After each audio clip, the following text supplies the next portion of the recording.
INDIA गठबंधन में भर नहीं पाएंगी दरार, ममता सरकार पर खूब बरसे सीताराम येचुरी। भारत को शिकस्त देने के लिए बनाए गए विपक्षी गठबंधन INDIA में अभी से एकता की कमी दिखाई दे रही है।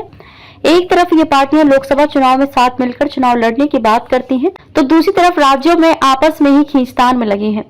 CPI-M के महासचिव सीताराम येचुरी ने भी साफ कर दिया कि राष्ट्रीय स्तर पर वे विपक्षी दलों के साथ रहेंगे, लेकिन बात जब पश्चिम बंगाल की आएगी तो TMC के साथ उनका गठबंधन नहीं हो सकता।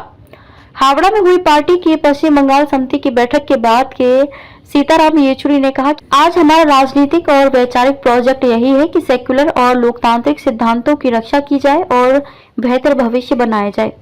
इसके लिए सभी गैर भाजपाई पार्टियों को एकजुट होना होगा। एक पार्टी के सदस्य के सवाल पर येचुरी ने कहा कि ये बात स्पष्ट है कि TMC भाजपा का विकल्प नहीं हो सकती।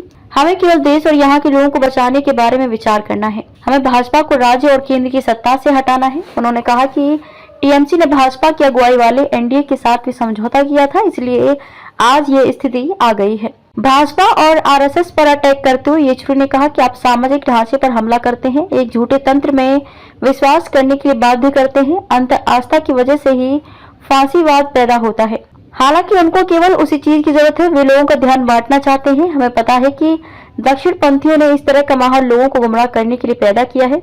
केंद्र की सरकार पर हमला बोलते उन्होंने कहा कि अब हम एक लोकतंत्र में नहीं है, हम एक चुनावी तानाशाही में जी रहे हैं।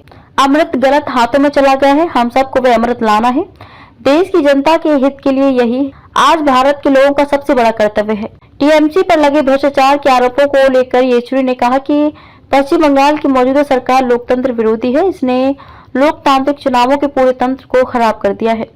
उन्होंने कहा कि केंद्र में भाजपा को हटाना जरूरी है, लेकिन राज्य में भी लोकतांत्रिक व्यवस्था बनाना जरूरी हो गया है। इसके लिए TMC विकल्प नहीं हो सकती।